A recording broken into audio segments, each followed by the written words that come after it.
This podcast is brought to you by Cyber attacks can be prevented. Checkpoint. You deserve the best security. The fallout from Gaza continues. A conversation about the role and place of the ultra-orthodox in Israel, and a very marvellous winner of our chutzpah award. It's unholy. I'm Jonathan Friedland of The Guardian in London. And I'm Yonit Levy of Channel 12 in Tel Aviv.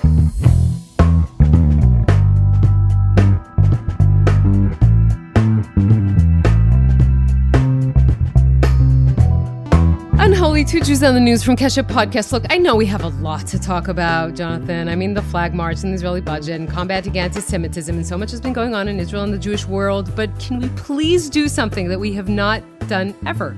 Talk about seals. Is that okay? Seals? Seals. I mean, we have talked about ferrets. Very first episode, I would go back to that. It was a very interesting conversation. It's when I introduced you to the reverse ferret. But okay, go on, seals. Unforgettable. So, seals. That is what I want to talk about right now. I know it's bizarre. But this week, Israelis that are divided on every subject known to man, including what is the best, ice cream flavor, when everyone knows it's chocolate chip. But anyway, we're divided on everything. But Israelis could unite this week around Yulia. Yulia is an endangered monk seal that unexpectedly was found sunbathing on the shores in Jaffa. We don't really see seals here, to be honest. And she's part of this endangered species. There's about 350 mature monk seals in the world, even less around the Mediterranean. So she suddenly appeared to the delight of onlookers in the Tel Aviv area and beyond. She's in the process of this. I know more about seals this week than I ever did, but she's in the process of shedding her coat. And during that, she rests on the shore. But she has been here for longer than they usually stay and stick around. She sort of goes in the water and comes back. And it's been about a week since last Friday, even a little bit more. And Israelis are all enthralled by this seal. You see, this tells me that, those Rorschach tests, which you look at the ink blots and work out what your personality type is. Because I saw the video of Yulia the seal and immediately thought she must be in distress. She's beached. She's away from her natural habitat. She needs to be reunited with the rest of her colony, school, family, whatever the right word for monk seals is. And immediately I had memories of the whale that got lost and found its way into the Thames, River Thames in London, and spawned a children's story and many other things. The whole country was watching, hoping they can get their way back to water.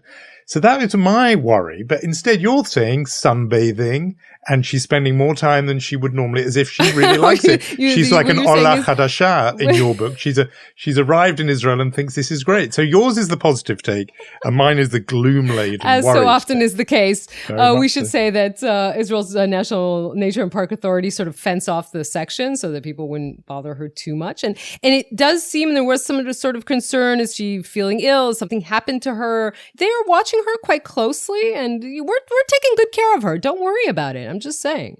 You seem concerned that Israelis don't know how to take care of seals. I don't know why you would. Well, as you said, that you don't get many of them around where you are. But no, I'm sure Yulia, once she starts applying for the correct paperwork and gets herself into the administrative system and finds a way to an absorption center, I'm sure she'll settle in just fine. I have to, first of all, tell you that she was also spotted in the past in Lebanon and Turkey. But somehow she looks pretty comfortable here. The funny thing is there was a Twitter live streaming of her, and the WhatsApp group, the internal WhatsApp group on Channel 12 News reported this morning that she suddenly disappeared. We thought she was gone for good, but now she's back. So, this is a developing story. I'm completely here for this story. And I think your point about people sometimes do want something to all unite around. If Yulia has done that, she has already done great service for the country. So good for Yulia. I'm sure, though, from your anchor's chair at Channel 12, you've not only been doing live seal updates, reporting. marine biology updates. I'm sure you've been doing other things.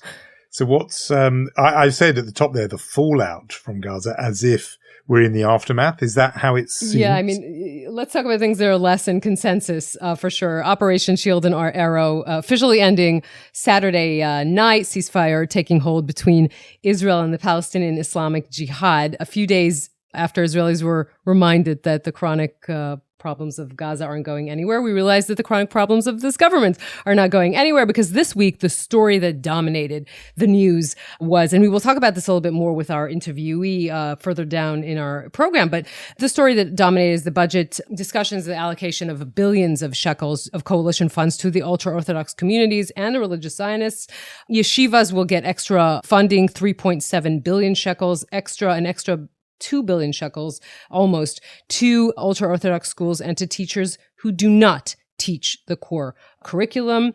In the past couple of hours here, we're talking on Thursday noon, sees the Haredim very upset at Netanyahu, asking for yet another extra 600 million that they say they deserve. We should just for a moment try and see this from their perspective, in the sense that they have walked with Netanyahu through the political desert, through 5 election cycles, through a year and a half in opposition, never, ever breaking ranks.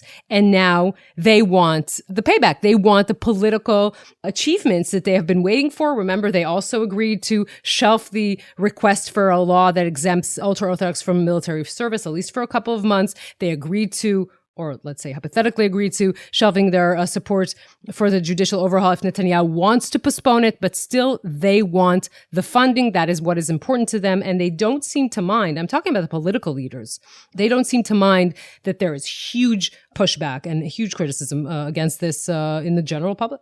And as you say, we get into all of this with our guests later on, but it's one of those perennial questions for Israel, how long it can keep going, shelling out huge amounts of money to this one particular sector, even as you mentioned, when they are not learning the core curriculum that the rest of the country learns, which means they're not really fully equipped to take part in the workforce. This is an ongoing thing, which as an issue only gets larger because the population gets larger. The one fact, and as I say, we'll get into this, but the birth rate is so high of the ultra-Orthodox community, much higher than anybody else, quite routine to have 7, 8, 9 children, and therefore massive expansion. And the bills to fund that body of people, when many, many do not work, are going to get larger and larger. But yeah, inevitable, it had to happen. It was going to be payback.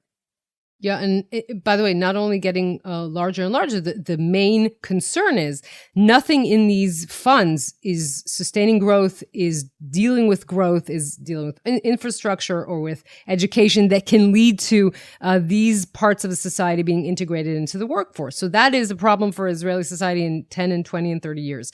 Another thing we should say about the budget discussion, surprise, surprise, when you let an unruly politician in your coalition, he will still be unruly. So we should again say that Itamar Ben-Gvir, the Minister of National Security, who seems to make this a bit of his hobby to boycott votes in the Knesset. This time it's because he thinks he didn't receive enough allocated funds like the ultra-Orthodox did. So yesterday he decided not to vote with the coalition, leading to the coalition to lose twice in votes. This is him trying to, assert himself.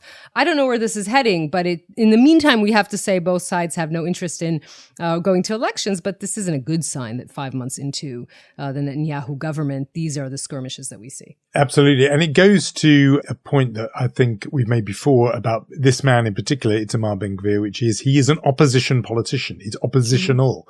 His favorite position is standing against those in authority. And there's always going to be a kind of bizarre topsy-turviness about a guy like that being in the government. And therefore, he's going to have to, in order to remain who he is, he's going to constantly have to pull stunts like this of not voting for the budget of his own government. And in fact, I think we're going to get on to talk about Flag Day, and that kind of big demonstration of, again, groups that used to be on the fringes, and guess who's there among them, So it's this odd thing where you've taken people who were previously throwing rocks from the outside are now inside the greenhouse, and that makes a big difference.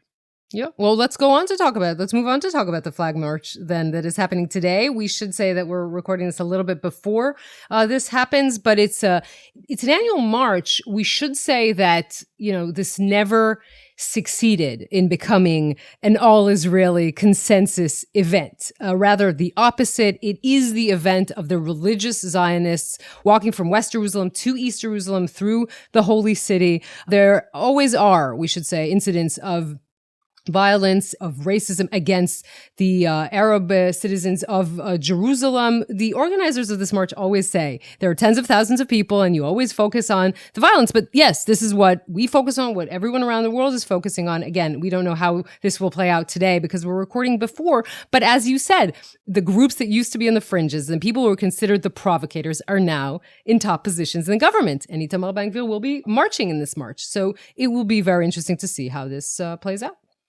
Yeah, I mean, it won't surprise long-time listeners or you, Yonit, to know that I absolutely cannot stand this thing, this Flag Day event. For two or three bits of my sort of life experience make me really loathe it. I mean, one bit is that, a long time ago now, but I've talked about this before, the peace process in Northern Ireland, and one of the really difficult things there were these parades, these traditional parades through neighborhoods where particularly Protestant groups would march through historically Catholic neighborhoods, and it was really provocative and it was always trouble. And people who were not themselves marching would just put their head in their hands and say, we've just got things to calm down. People are just getting along. And now we've got this to deal with. And you feel like after a matter of days after what was going on in Gaza, where people just need some, calm and stability, then instead this kind of in-your-face demonstration, absolutely provoking a community that, in Jerusalem, Palestinians in Jerusalem are in any way a beleaguered position. And then they have to have people marching through their streets and then waving flags and provoking, and in previous years chanting death to the Arabs and so on. So I hate that about it. I also just can't stand, this puts me in a smaller minority perhaps, the fetishization of the flag. Like that, my sort of guiding star on this, quoted him a million times before, Amos Oz, who talked about the trappings of nationhood, that Jews, relieved to have a home and a state, of course, but reveling in the sort of trappings of nationhood was something which was associated with people who made life pretty difficult for Jews in the past, that kind of overt, aggressive nationalism. So but there's the fact that the flag seems this year to be reclaimed by the other side because it's become such a symbol of the protests against the judicial overhaul, doesn't that kind of change your view at all? Or very good point. I think it really does. And, I was at the demonstrations and saw the flag last month, saw the flag being reclaimed in that way. And that was very affecting. I think it's being used, as I said, to be waved in people's face as as an aggressive act. I think when you're going through neighborhoods where that isn't the flag that people in those neighborhoods identify with, to wave it in their face like that seems to me a provocative act. So yes, you're right.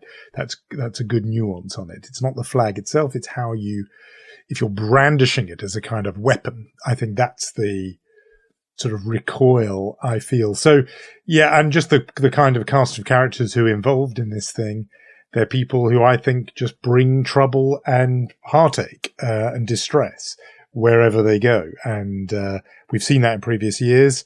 And as you and I speak, as we record, I'm sort of checking for, the latest updates, hoping that it doesn't yet again kick off and lead to violence and trouble and disturbance and, unhappiness, because that's been the track record.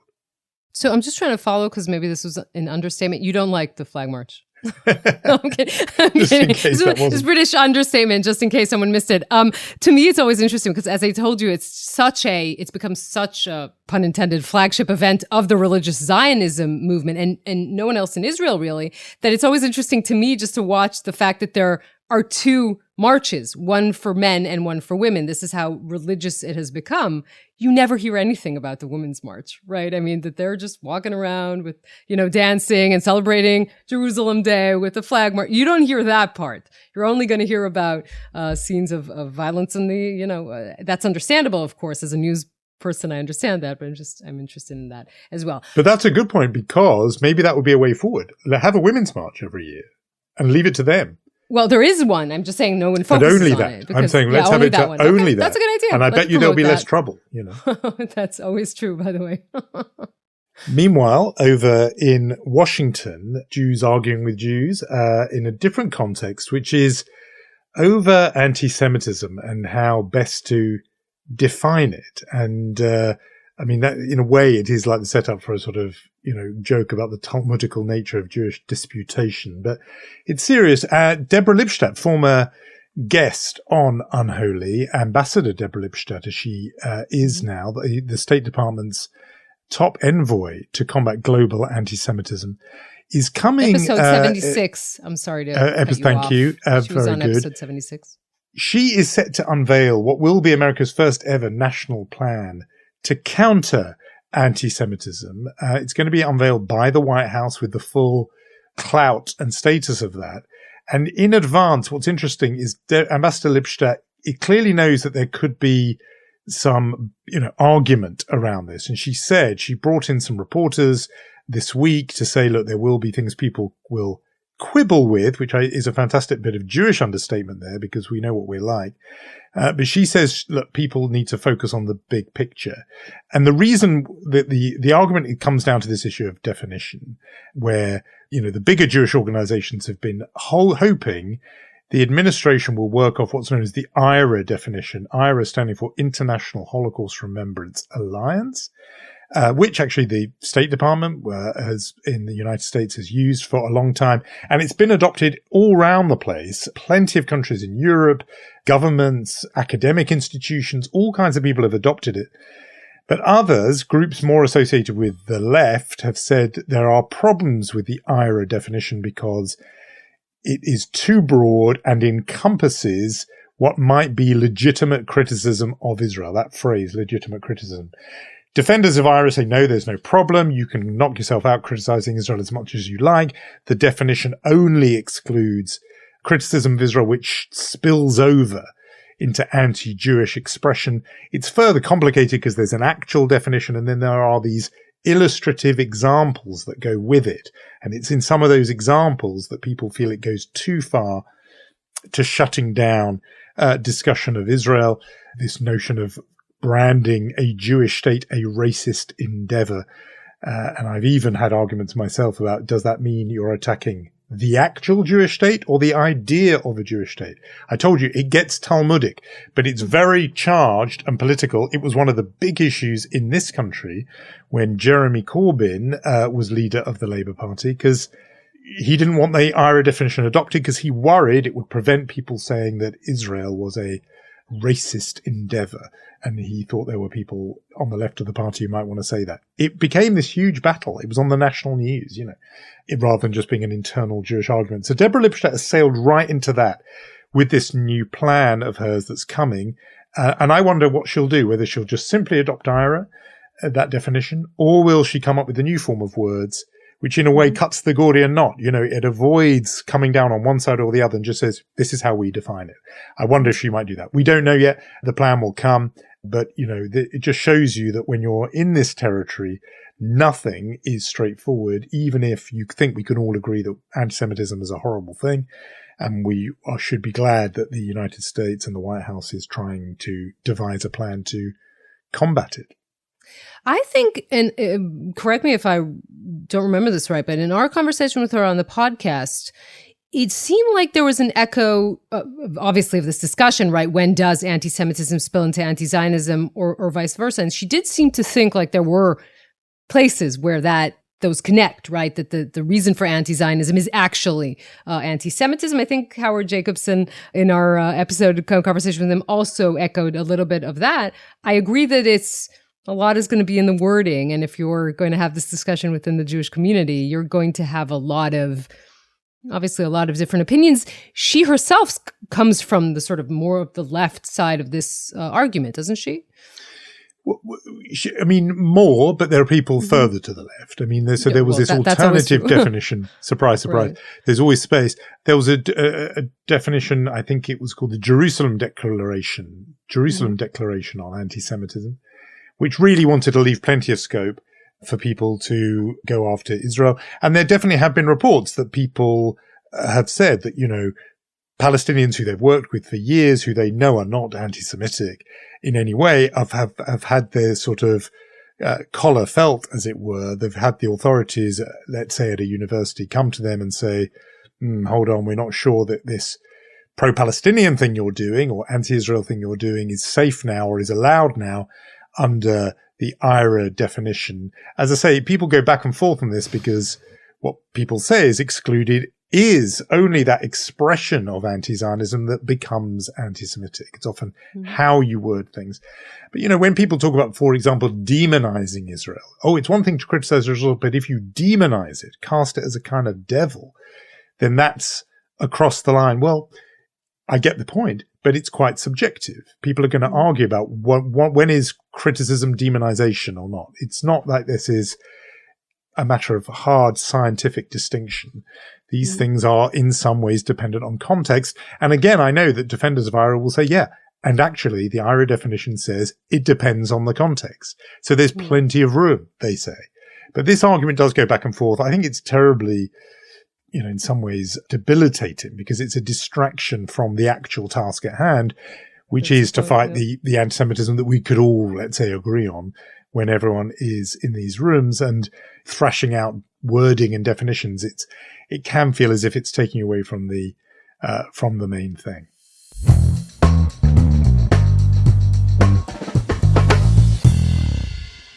So we mentioned this at the beginning of our show today, the conversation and the public debate over the allocation of a lot of funding from the Israeli budget to the Haredi community, particularly to parts of it that don't teach the core curriculum and what the effects of this will be on Israeli society. And we want to talk to someone who is in a very interesting position to discuss this. Michael Eisenberg is an American and Israeli businessman. He's a venture capitalist and an author. He's also the co-founder of Aleph, that's a venture capital that invested in over 25 Israeli high-tech companies. But he's also the board member at Yeshivat Har Etzion, a yeshiva that combines Torah studies with military service. He's also someone who's been involved for years in integrating ultra-Orthodox into the Israeli society. And this week, he wrote an open letter to the Haredim, to the ultra-Orthodox, my brothers, he called them, saying that this allocation of extra funds to the yeshivot and to the places who don't teach core curriculum is detrimental not only to the Israeli society as a whole, but specifically to the ultra-Orthodox themselves. And we want to talk to him about that. Michael, hello. Thanks for talking to us. Thank you for having me. So I want to focus our conversation on what you wrote this week. You tweeted it, then it became an article. You've been involved in years trying to integrate the ultra-Orthodox into the Israeli workforce, and you say that this current allocation of funds to them in the current budget is detrimental to them. It's detrimental to the Israeli society. That nothing about this plan is going to create growth. So I want to understand more about that. What I wrote this week was a letter to the ultra-Orthodox, to the Haredim. I think it's very important in the heat of this moment that we've been in for the last 4 or 5 months in Israel to talk to people about their own self-interest. There's way too much, in my opinion, of people walking around, as we say in Hebrew, new, and moralizing to other people. But I think if we take the time and explain to other people what the potential dangers are to them of the current path of these allocations and the government in this moment of time, which, by the way, is post-COVID, after a huge amount of money was printed and sprinkled on the population during COVID. We're in a big period of inflation right now. We're in a time of slowing economic growth across the world for a variety of reasons we can get into. So the allocation today, both in the quantum of it and the lack of public support for it and in the inflationary environment, in my opinion, will do not good things for the ultra-Orthodox population. They, by the way, which is what I pointed out in the piece, live off of more government handouts than the average Israeli family. They have less elastic income, and so therefore inflation, which is caused by this, plus the lack of economic growth, which is a derivative effect of the handouts, will come back to bite them more than anybody else. But I think nobody has really communicated that in a kind of level set way to people and a kind tone. We've been overtaken, unfortunately, by a lot of, how should we say, heated debate and even going down and threatening people. And it's not appropriate. I get the economist argument you make in the piece, in which you explain that to sprinkle money, as you put it, on a community that will just be used for consumption and that doesn't lead to growth automatically leads to inflation, and that will shrink the value of the money that the ultra-orthodox of all people will receive. So I get that as an economic argument, but I felt as if under it was, moral in a way, which I felt was in the country you used to live in, America, we would have talked about dependency culture. I thought you were sort of saying between the lines, tell me if I'm wrong, that it's also not good for the ultra-orthodox, for the Haredi Israelis to just be in this mode of handouts and dependency. And yes, you were saying, look, this is bad for you because the shekel in your pocket is going to shrink. But I thought you were also saying, look, guys, you need to not always be dependent on the money from handed out by the state. Well, that's correct. I think there's multiple levels to that. And I was responding to Yonit's question about the economic argument. But, and I want to say this very, very clearly, Israeli politicians, right, left, center, up and down, by the way, for the last 40 years or so, maybe since the beginning, but certainly, in my opinion, since the early 90s, have made a deal with the ultra-Orthodox politicians, and in some cases with the rabbis. We'll give you money, let us do what we want. And that, by the way, is on the Israeli politicians, all of them, secular, religious, right, left. They have, out of self-interest and a desire for quiet, have bought parliamentary votes in this manner. That's one side of it. And they are at fault. And we need to say that. And at the same time, the ultra-Orthodox Haredi system has set up that the political patrons or fathers, the parties and the party heads, who, by the way, have been in government for decades, Gafni and Deri and whoever the representative of the Grand Rabbi of Gur is. Goldknopf. Well, it's now Goldknopf, but it doesn't matter. They're just a representative of the Grand Rabbi of Gur, or Eichler, who's the representative of Belz, have been there for decades. This is not healthy. And it's not healthy for a variety of reasons. The ultra-Orthodox population becomes dependent on them. And that's not healthy for the ultra-Orthodox populations themselves. They wait, so to speak, for the handouts or the political arm wrestle that generates budgets for them, for their institutions, and for many other things that we don't see, because so much money flies around in this budget, particularly in the finance committee. It's hard to keep track of it all. And that dependency has a couple of problems. One, I would say, is religious. It's really a religious problem. If you are a religious person, you are supposed to be beholden to God, not to politicians, and not even to rabbis. And then the second part of it is dependency does not create autonomy or free choice or free will, which is, I think, a critical part of any religious belief system, and certainly the Jewish religious belief system. And the last thing is, unfortunately, dependency, and the Mishnah says this, that batala, which means idleness, leads to boredom, and boredom leads to sin. And so religiously, morally, as you would call it, that's not okay. And add to that the societal issues, which is we can't have no Jewish society. And the Torah, the Bible, never envisioned this, ever imagined that some class of people would be supported. Even the Leviim, the Levites, who is oft quoted by the ultra-Orthodox, worked for a living, by the way. They had fields outside of their areas where they lived in. I think the ultra-Orthodox, who I spend a lot of time, and I even teach Torah in their institutions, we need to talk to them, and it needs to be explained. You cannot imagine, by the way, since I wrote this piece, what's happened. So many ultra-Orthodox young people have reached out to me saying, please come by and talk to us. Two very, very, very well-known rabbis in the ultra-Orthodox community invited me to their home on Friday. I'm going on Friday to talk about this. This was also published, we should say, on Kikar Shabbat, right? On the it published in Kikar Shabbat, which is the ultra-Orthodox website. There is a desire, a hunger to integrate on some level, something on their own terms, but also not. And these trends are underway, but at the political level, we keep stunting them. I mean, to stop. Yeah. Forgive me for labeling. I mean, obviously you're not, your bio and what you say in many cases, you're not the classic liberal leaning high-tech entrepreneur from Tel Aviv, right? You complimented Netanyahu many times, and including on his financial plan presented before the election. Does he not understand this? Does he not see the Titanic about to hit the iceberg? I mean, you're correct about the fact that I have a nonpartisan view in Israel of what is right and wrong. And I try not to speak from what they call here a position of which side of the aisle you're on. I think Netanyahu has done wonderful things for the economy over time. I'm on the record, so you can go find it in Makor Rishon as of 6 years ago, that I think, we need term limits, and he's passed his date.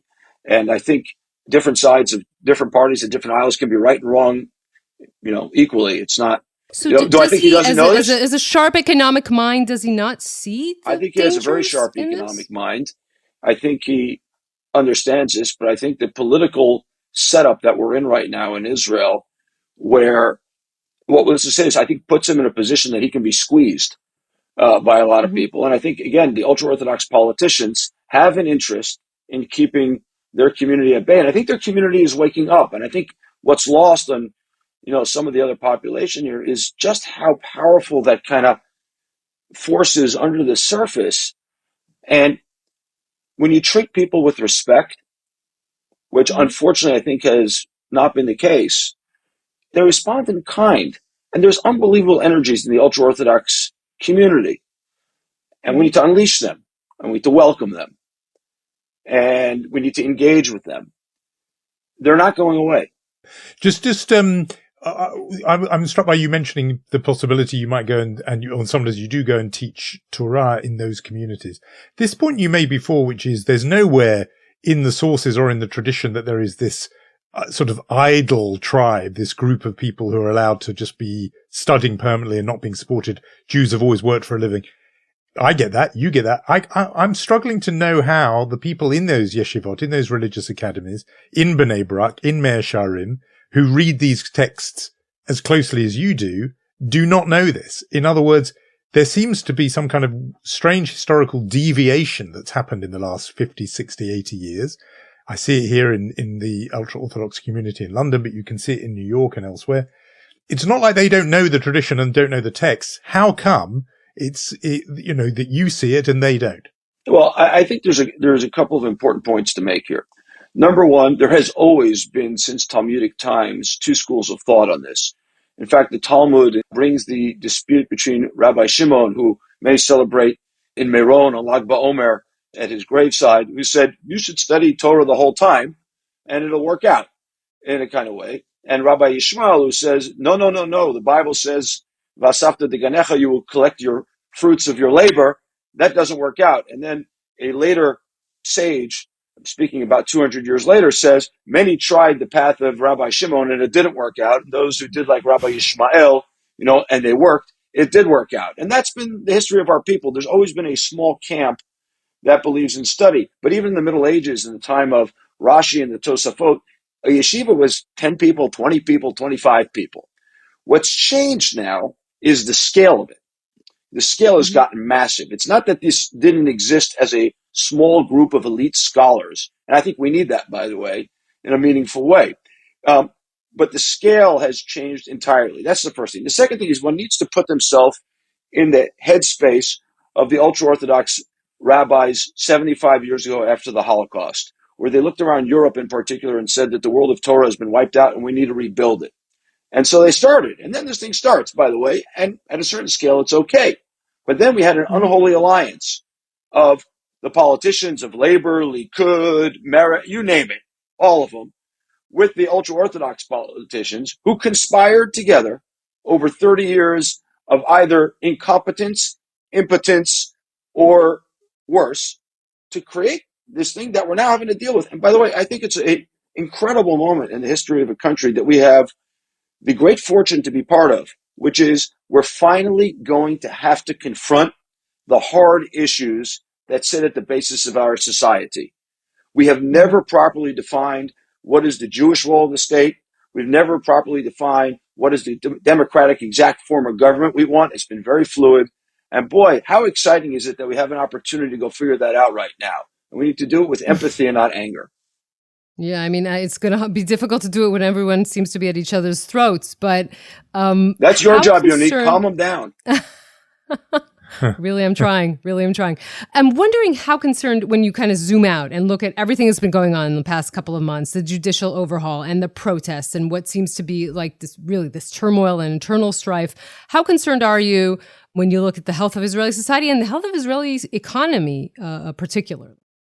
So first of all, I'm always concerned. I have been for years. Mm-hmm. When I came to Israel in 1993 and people were at each other's throats after Oslo, I was concerned. It was like, hey, I'm new off the boat here. What? What's going on here? Why is everybody so passionate? It turns out, by the way, that we get into this spin up a lot. I'll remind you about the protests on Rothschild Boulevard. And here we are again. And 12 or 13 years later. So I'm always concerned. And at the same time, I'm always optimistic because I think we have a lot of resilience as a people. And I think we will get through this. I think the country, for what it's worth, has changed forever. And the thing that I believe deep down is most people are good and have good intentions and they get riled up for time. But if we sit them down, we'll get it going. Number two, and this is super important, and this is why I wrote the post. Our economy matters a ton. And I think the current moves on the economy in this particular post-COVID environment where we printed a lot of money and inflation is running away and high tech is slowing down and real estate is slowing down is a potentially toxic cocktail that we need to deal with right now. And so right before I came on this, I made a call to someone in government and I said, because there's another demand today for another 600 million shekels. And I said, you need to put a stop to this. From the ultra-orthodox, we put a stop to it. An extra demand. Mm-hmm. The fact you're on the phone to people like that, it prompts a question in my mind. When I saw a couple of pieces you've written recently, one was addressing the ultra-Orthodox, saying, look, don't take this money, don't demand it, it's bad for you. And then also, in a way, I felt you were turning to non-Orthodox Israel and saying, don't give these guys a hard time. Actually, they save the coffers of the state some money because they look after their own and they do have in effect their own welfare, etc. I thought, okay, this is somebody who's quite a small p politician here who's keeping who's doing a move which keeps both constituencies. No, I'm not running in for the office. tent. Hold on. So therefore, you're making that phone call. It interests me whether at some point you think you should be the one receiving the phone call rather than making them. In other words, you can throw this at me too. I'm somebody who sits on the sidelines writing commentary. Is there not a point at which, if you've got the ideas and you've got the strong conviction, which you very clearly have, you've got to get your hands dirty and get into the game? Look, I don't want to talk about myself too much, but I get my hands plenty dirty. I just don't run for office because I'm not certain I would survive it or be productive.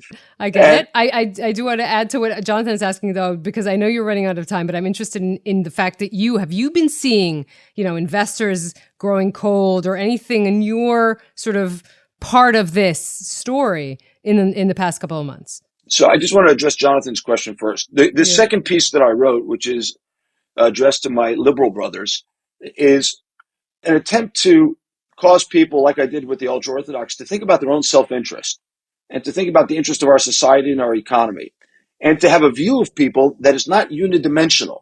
These topics are complex. Life is complex. People are complex. And we have unidimensionalized. And by the way, there's a lot of terrible hatred coming out of some of the fringes of the protest movement right now towards ultra-Orthodox. What happened in Bnei Brak yesterday, in my view, is absolutely despicable. Okay, someone take a flag, an Israeli flag out, and hit an ultra-Orthodox citizen in the country. Where are we living? It's despicable. I mean, to say. And I turned to the liberal part and I said, you need to understand this is a more complex society than you give it credit for. It's not all about the politicians who are taking large parts of the budget, investing in non-productive areas. There's real people here, and there are other dynamics and economic dynamics at work. And it's important to recognize that. It's important to engage with it because otherwise we don't solve problems. We're never going to solve problems with headlines and 30-second videos. Doesn't work. We need to engage and change the narrative and change where we're going. And to answer Yonit's question, it's really hard to differentiate right now in the overall global high-tech slowdown. What's global? What's local? Everyone in politics and in the protest movement is using all the data for their own good, speaking from their own position and their own partisan interests. And I just say, I don't know. Okay. I can tell you that we've continued to invest. I made another investment last week. As a firm, we're making investments. Our investors are super excited about Israel. Just yesterday, I released a podcast with our largest limited partner, the largest investor in our firm, who's super bullish on Israel. I remain super bullish on Israel. I think we're going to come out of this stronger, not weaker, but it's going to be rough until we get there. It's going to be rough. Okay, good. Just on that, because the lack of bullishness recently has been over specifically judicial reform, and you've seen the Moody's credit agency, etc., downgrading or warning of a downgrading.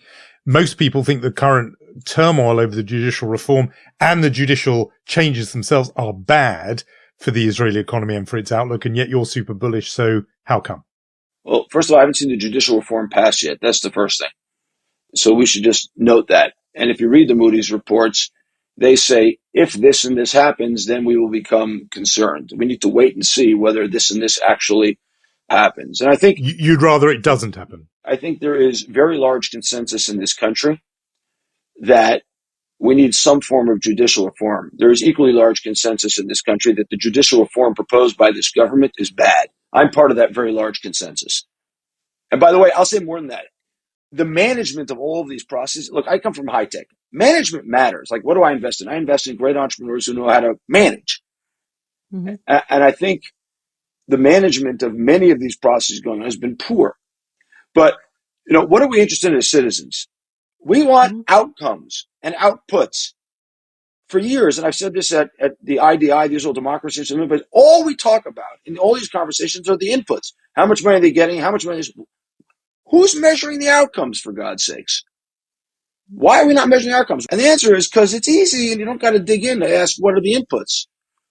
But it's harder to demand outcomes and hold people accountable. We don't hold people accountable, and we need to. Sorry to be so passionate about it. No, it's okay. But I get what you're saying. And part of the outcomes we need to hold people accountable for is how they manage processes. Do they get to the end? Do all the laws that they pass through get implemented or not implemented? Should they be implemented? What's the economic impact of them? I haven't seen any discussion about it, by the way. You want to make the case that judicial reform is good for the economy? Make the case on the outcome. You want to make the case that it's not good? Make the case on the outcome. I want to close out just with a question about your dialogue with the ultra-orthodox and your message to them that in a way they mustn't be slaves to politicians who have been there for a very long time and so on. There is some movement in the ultra-orthodox world. The younger generation are moving away in some ways from the older parties, but they're not moving in the direction that you have sketched out. Instead, a lot of them are, voted for Itamar Ben-Gvir at the last election. They're moving into a direction of quite militant, aggressive, I would say chauvinist nationalism. I don't hear many of them talking the way you talked in that post of mutual respect and affection for one's what you call liberal brothers and so on. So how confident are you that if there is a breakage, that there is a movement rather of the next generation away from the sclerotic, stuck leadership of the last decades, they don't just go in the direction of Ben-Gvir rather than in the direction of Michael Eisenberg? First of all, no one has to go in the direction of Michael Eisenberg. That's not useful to anybody. But did you ask yourself, why did they vote for Ben-Gvir? By the way, interesting to point out, the ultra-Orthodox parties, particularly the Ashkenazim, have not grown much over time. The Shas voters are different. But the population has grown a lot. Why did they vote for Ben-Gvir? I'll tell you why. Because he turned up. And nobody else has turned up. He was there. He showed up. Rosabeth Kantor, the famous Harvard professor on leadership, says that the number one criteria for leadership is turning up. The only people who've turned up in Bnei Brak are people angry and people who cause you to recoil. You want to talk to people. You want to influence the younger generation. You need to welcome them in the tent. You need to respect them. They are our brothers like everybody else. And by the way, the same thing is true if we're talking about the Arab sector too. And that's if you want to recruit the younger generation. If you want to change the narrative of this country, you got to turn up. Omer Bar-Lev turned up to protest outside a rabbi's house. He didn't turn up before the election to ask them what they need, what help they need. It's a giant difference. I think this was a great conversation, Michael. Thank you so much. We could go on and on. You're a busy man. You have things. You have other engagements. I'll turn up for live on you in television in Hebrew. Deal. Impressive. It was great talking to you. That would be fun. It would. Thank you very much, Michael. That was Thanks a for very, talking to very us, Michael. illuminating Thanks conversation. Thank you for that. Take care.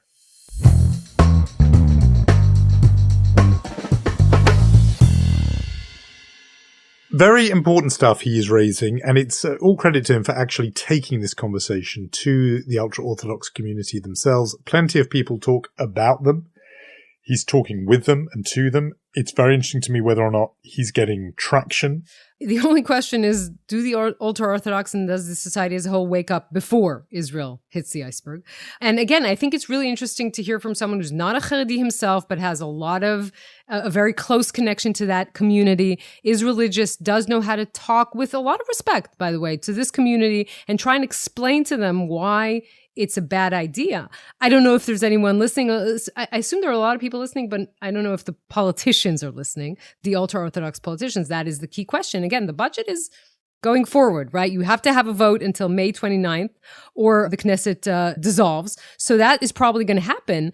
And then what? Like, what happens to Israeli society after that? That's an open question. Shall we go on to our awards this week? I think we should. And I know it's a little bit of stereotyping that the Israeli in the conversation so often points out chutzpah. But I think when people hear this, they will realize you do have a particular bit of standing in this subject, and certainly more than I do. Well, I think we can't not this week give it to Elon Musk, who tweeted on Monday night against George Soros. Could it be because Soros decided to dump Tesla stock? That is the main sort of thinking on why he did this, but we want to focus on what he wrote. He wrote, "Soros reminds me of Magneto." We should pause on this to those of us who are not X-Men fan. I assume you're one of them, Jonathan. You assume correct, because as we have discovered before, just like I don't do the whole fantasy genre, did not watch even 30 seconds of Game of Thrones. Similarly, the kind of Marvel universe, I'm guessing this is in that world, has slightly passed me by, I'll be honest. So I defer to your expertise. It's amazing that you knew that it was Marvel and not DC Comics. Like, I'm still shocked by that. That's I had amazing. to do some research to get that far. But go on, you tell me who Magneto is. So Magneto is, let's say, first of all, he's an anti-hero. He's a Holocaust survivor. So he is indeed evil, but his evilness stems from even bigger evil. So, okay, the Nazis were more evil than he is. He thinks that humans are dangerous to mutants. He's a mutant. You know that part of the story, right? The X-Men mutants. Yeah, okay, we're not going to go into that. But so indeed he is evil, but he's a complicated evil character. He does have some compassion in him. Look, it does sound quite anti-Semitic to compare Soros to him. Obviously, Soros also a Holocaust survivor. By the way, a conversation started in Twitter because I think a journalist talked or sort of pushed back on Musk on this area. And then he wrote back, he started to explain that Magneto also thinks he has good intentions. And Musk writes back about Soros himself. "You assume they are good intentions. They are not. He wants to erode the very fabric of civilization. Soros hates humanity." Look, I mean, I don't know how to go into this and what you say about a person you may disagree with politically. You think his philanthropy is not targeted in the right place. Why would you say that he hates humanity? I have a hard time understanding this in depth. But the comparison, I don't know what would bother people more, that the comparison seems anti-Semitic or that the comparison just is based on a lot of ignorance. But this is what he did. I think he deserves the award for this. No, he very much does. I think whenever you go anywhere near Soros, who's become, besides being an actual human being, a kind of totem to global anti-Semitism, he's become a code word, a dog whistle. If you go there and say this person who is, as I say, both an actual Jew, but also this sort of shorthand for Jews, and say enemy of humanity, hates humanity, then you've crossed into that very, very dark terrain. So I would say a very, very deserving winner of a Chutzpah Award in the bleakest sense, actually. So that's there. But I will now go to these movies. Is there one movie in particular that I should be seeing? Ian McKellen is Magneto. Doesn't this convince you at all? It does. I like Ian McKellen. So Stewart is there one in film? The movies. Is there one film or lots of them? Tell me. There are lots of them. I'll point you to one. He's in, okay, so you'll send me a reading list. But the idea of the Holocaust survivor villain is itself interesting. Right. I mean, the Holocaust survivor mutants in general is an interesting thing. Whole thing. I don't think you'll like it at all, but watch it anyway. Okay, we might talk about that later on. But I think actually, people can start getting out their dictionary definitions, IRA and other ones, and see which one meets the definition. So it falls to me yet again, which is lucky for me, but not so nice for you, to be the person handing out the Mensch Award, which I do with some I wish pleasure. the listeners could see us because you have that nice halo. I do. It's not really fair, is it? So it gets to be me who hands out this award. It prompted plenty of Twitter witticisms about Moses handing the Bible to his people. And that is because the lawyer Alfred Moses, a former American ambassador to Romania, provided the funds to buy an 1100-year-old Bible in Hebrew at auction at Sotheby's in New York this week. It thereby became the most expensive book ever sold. He bought it for $38.1 million. But this isn't just any Bible. It's 1100 years old. It's known as the Codex Sassoon, and it's been bought for the Museum of the Jewish People in Tel Aviv, the museum known now as ANU, previously the Museum of the Diaspora. It's an extraordinary item. It's the oldest, nearly complete copy of the Bible, thought to be written by hand, either in Syria or in Eretz Israel, literally 1100 years ago. 792 pages of sheepskin. It's got all 24 books and is missing, they say, only about 8 pages. And to look at it, it looks like a Sefer Torah, like a Torah scroll that you would find in synagogue. And the thing is, people have not been able to see it for decades because it's been in a private collection since 1989. And so there had been this worry that it would just remain that way. And instead, it's going to be at in a public institution and on display. So big victory for ANU, the Museum of the Jewish Diaspora. It's obviously going to be their pride and joy, their prized collection. But really, I think credit to Alfred Moses, who said, "This is the most influential book in history.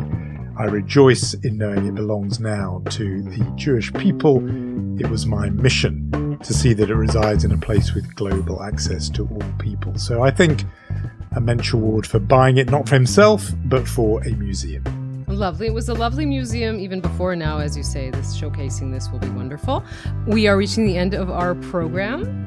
We shall maybe tell our listeners that next program will be a very interesting thing. We're not going to say anything else. Just going to tease it a little bit. And we will say our thank yous to Guy Glazer, Omer Prima, Torom Atik, and Yair Bashan.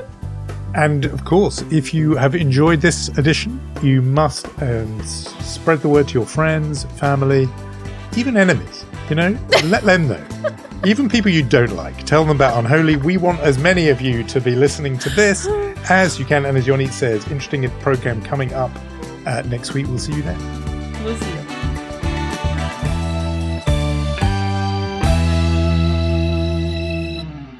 This podcast is brought to you by Cyber attacks can be prevented. Checkpoint. You deserve the best security.